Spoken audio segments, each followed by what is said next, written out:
안녕하세요. 건강한 목사의 Q&A입니다. 건강한 목사의 Q&A는 영상을 보면서 또는 신앙생활하면서 생겨난 의문점이나 삶에서 겪는 여러 고민에 대해서 성경적인 원리와 저의 개인적인 의견을 이야기하는 시간입니다. 혹시 궁금한 부분이나 고민이 있으신 분은 댓글을 달아주시거나 제 이메일 healthychurchandpastor@gmail.com으로 연락 바랍니다. 얼마 전에 구독자님 중에 한 분이 저에게 질문을 하셨어요. 질문을 요약하면 이렇습니다. 교회 안에 다른 사람들보다 이해력이 많이 부족한 사람이 있다. 이런 사람들이 과연 복음을 또는 신앙의 원리를 올바로 이해할 수 있을까? 그리고 만약 제대로 이해할 수 없다면 이 사람들은 신앙이 성숙할 수 없는 건가? 그렇다면 교회에서도 인정받지 못하고 도태될 텐데 이런 사람들을 우리가 어떻게 대해야 되는지 궁금하다라는 질문을 하셨습니다. 얼마 전 경계선 지능을 가진 사람들이 사회의 사각지대에 놓여 있다는 뉴스를 들었어요.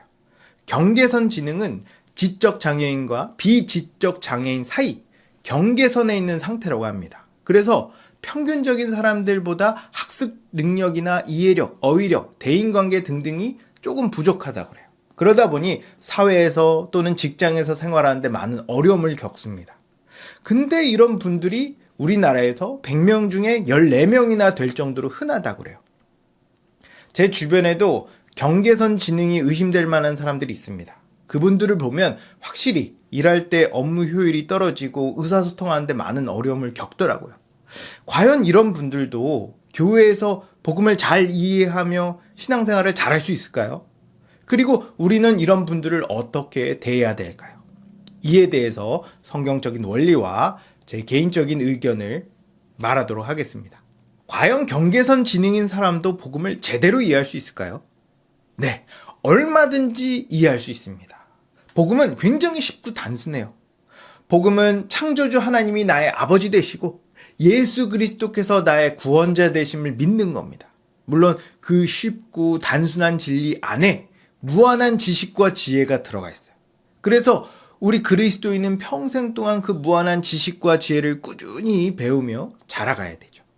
하지만 구원을 받는 데 있어서 하나님은 우리가 복음을 얼마나 깊고 제대로 이해했느냐 그 정도와 수준을 따지지 않습니다.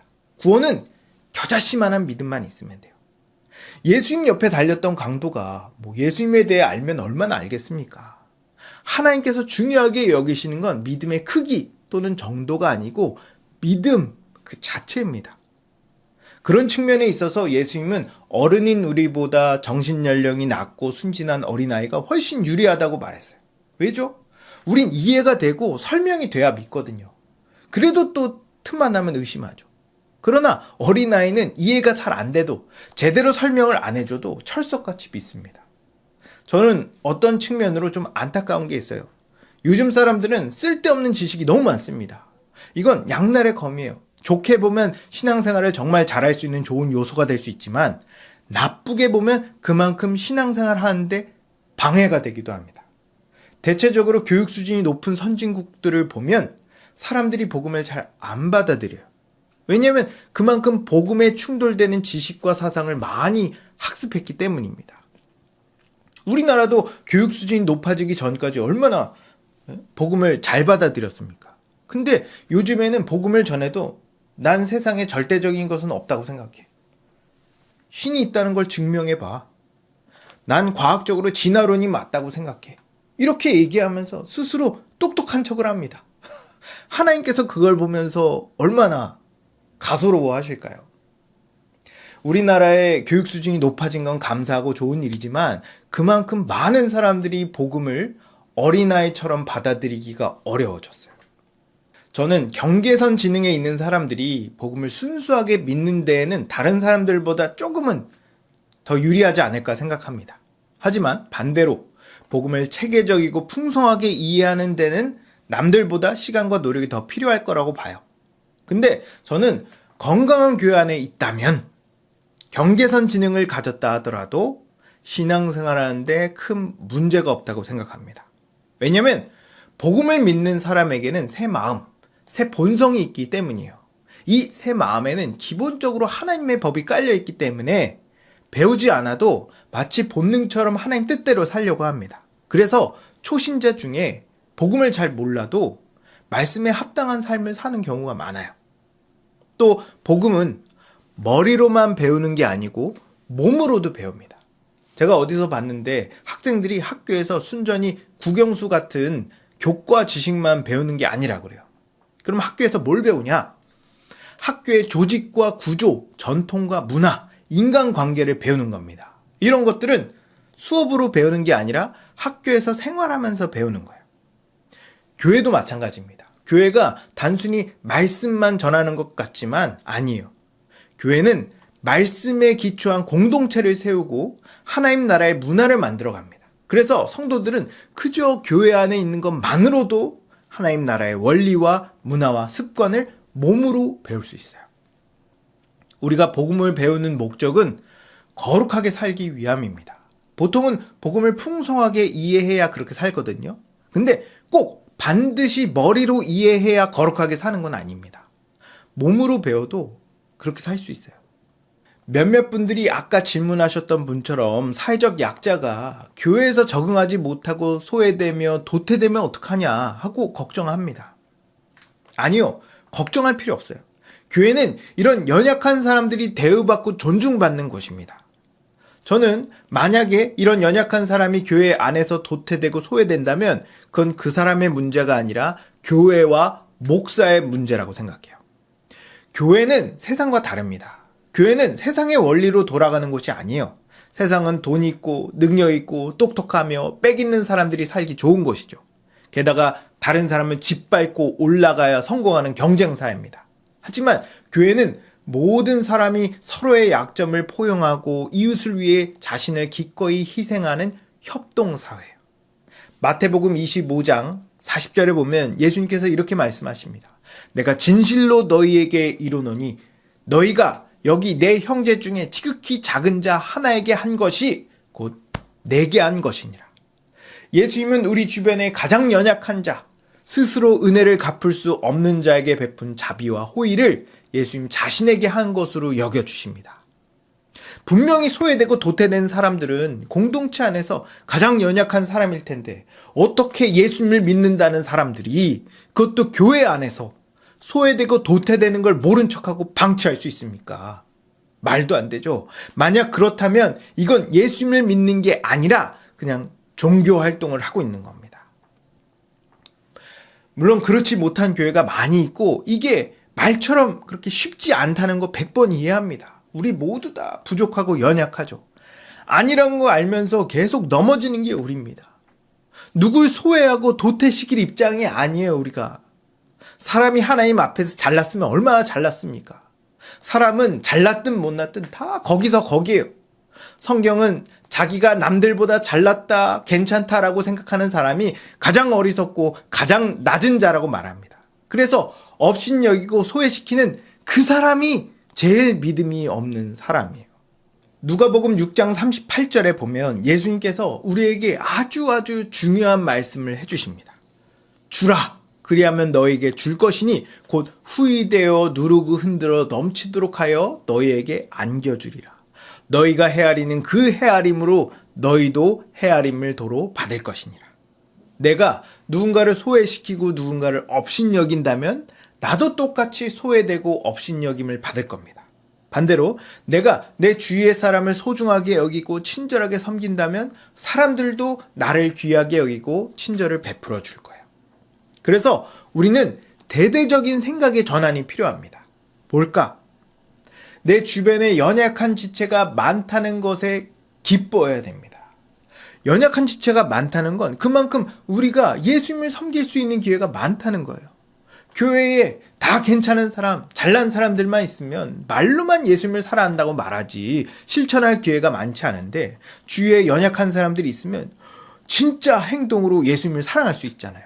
야, 얼마나 좋습니까? 우린 이렇게 연약한 지체들을 귀하게 여기고 소중히 여겨야 돼요. 왜냐하면 교회 안에서 이분들만이 할 수 있는 특별한 역할이 있기 때문입니다. 이분들은 너무나 분명한 약점이 있어서 교회 조직이 착착 돌아가고 사역의 능률을 높이며 원하는 결과물을 얻는 데는 큰 도움이 안 될 수 있어요. 교회도 분명 효율, 능률, 결과 같은 게 필요합니다. 그러나 이런 게 우선시되면 교회는 세상과 다를 게 없어요. 오늘날 우리는 효율, 능률, 결과를 최고로 여기는 세상 속에서 아주 치열하게 살고 있습니다. 그래서 세상은 능률을 떨어뜨리고 결과를 내지 못하는 사람들을 가차없이 해고하거나 저기 구석진 곳으로 보내버리죠. 그리고 이런 걸 당연하다고 생각해요. 그러다 보니 많은 사람들이 이런 마인드를 가지고 교회를 세상처럼 운영하려고 해요. 하지만 우리 주님은 효율, 능률, 결과를 보시지 않습니다. 우리의 마음과 태도, 과정, 중심을 보시죠.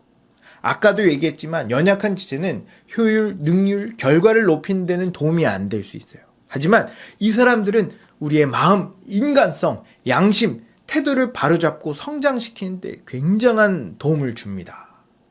연약한 지체는 교회가 능률이나 결과가 아닌 희생과 사랑과 섬김으로 돌아간다는 사실을 다시 한번 우리에게 상기시켜줘요. 교회는 기업이 아닙니다. 능력으로 사람을 판단하지 않아요. 교회는 가족입니다. 에베소서 2장 19절을 보면 그러므로 이제부터 너희는 외인도 아니요 나그네도 아니요 오직 성도들과 동일한 시민이요 하나님의 가족이라고 말해요. 연약하다고 부족하다고 소외되고 도태된다면 가족이 아닙니다. 가족이라면 연약할수록 부족할수록 더 품어주고 더 사랑하며 더 섬겨줘야 돼요. 그게 하나님께서 원하시는 교회의 모습입니다. 그럼 연약한 지체들은 자기 스스로를 어떻게 생각해야 될까요? 먼저 자신을 비하하거나 민폐라고 생각하면 안 됩니다.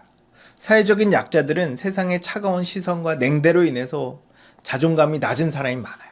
그래서 교회에서도 의기소침하고 주눅들어 있는 경우가 많은데 그러지 않도록 해줘야 됩니다. 그건 본인이 얼마나 귀한 존재고 얼마나 중요한 역할을 맡고 있는지 모르는 거예요. 교회 안에 있는 모든 사람들이 다 귀하지만 특별히 이런 분들은 존재 자체가 은사입니다. 우리같이 평범한 사람들은 열심히 은사를 사용해서 서로를 섬겨야 한다면 이런 연약한 분들은 그냥 그 자리에 있는 게 은사를 사용하는 거예요. 아무것도 안 해도 됩니다. 그럼 평생 가만히 있어야 되냐? 아니죠. 때가 되면 스스로 섬길 겁니다. 우리는 조급해하지 않고 그때를 기다리면 돼요. 아까 얘기했듯이 교회 전체가 말씀에 순종하고 서로 사랑하며 섬기는 분위기라면 자연스럽게 그 분위기와 문화에 동화되어 열심히 섬기고 순종하려 할 겁니다. 그럼 교회 안에 있는 사람들은 그 놀라운 변화를 보고 하나님을 찬양하며 주께 영광을 돌리게 될 거예요. 그러니 이런 연약한 분들이 교회 안에 있다면 그분들이 얼마나 귀하고 복된지 계속해서 얘기해 주십시오. 또 존재 자체만으로 존중받고 사랑받을 가치가 있음을 느끼게 해주십시오. 이렇게 모두가 존중받고 사랑받는 교회 공동체를 세우는 게 모든 교회의 목표가 돼야 됩니다. 그러기 위해서 교회 리더들의 역할이 너무 중요해요. 오늘날 교회에 그런 소외되고 도태된 사람들이 많은 이유는 이 목사조차 세상 논리에 빠져서 성과 중심, 결과 중심적으로 목회를 하니까 성도들도 그걸 보고 배우는 겁니다. 어딜 가나 목사가 문제예요. 저도 조심하겠습니다. 어쨌든 교회가 연약한 지체들에게 신경 쓰지 못하고 있다면 일단 나부터 그분들을 사랑으로 대하십시오. 그리고 교회 전체가 이런 연약한 자들을 귀하게 여길 수 있도록 힘쓰시기 바랍니다. 그래서 만약 교회가 하나님 나라의 문화와 분위기를 잘 만들어낸다면 이런 연약한 사람들도 소외되거나 도태되지 않고 그 문화와 분위기에 잘 동화되어서 아주 자연스럽게 신앙이 성숙하고 서로 잘 어우러져서 신앙생활을 잘 하게 될 거예요. 정리하겠습니다. 복음은 너무 단순하고 쉽기 때문에 최소한의 지성이 있으면 이해하고 믿을 수 있다. 물론 복음을 깊고 풍성하게 배울수록 신앙생활을 더 잘할 수 있지만 좋은 교회 공동체 안에 있는 것 자체만으로도 얼마든지 신앙생활을 잘할 수 있다. 교회는 말로 말씀을 가르치지만 동시에 문화로도 말씀을 가르친다. 비록 경계선 지능을 가진 사람이라 할지라도 하나님 나라의 문화 안에 깊게 들어가면 아무도 소외되거나 도태되지 않고 모두가 기쁘게 서로를 섬기며 사랑하게 된다. 교회는 세상과 다른 원리로 돌아간다. 세상은 효율, 능률, 성과를 중요하게 여기지만 교회는 마음, 태도, 과정을 중요하게 여긴다. 우리의 마음과 태도를 돌아보는데 연약한 자는 우리에게 정말 큰 도움을 준다. 그리고 이런 연약한 지체를 가족으로 여기고 사랑으로 섬기는 사람이 진짜 신자며 진짜 교회다. 그러므로 내 주변에 연약한 자가 있음에 기뻐하고 그분들을 예수님처럼 섬기는 자가 되자. 제 의견이 도움이 되셨는지 모르겠네요. 그리고 다른 궁금한 게 있으면 언제든지 댓글 또는 제 이메일 healthchurchandpastor@gmail.com으로 연락 바랍니다. 지금까지 건강한 목사의 Q&A였습니다. 감사합니다.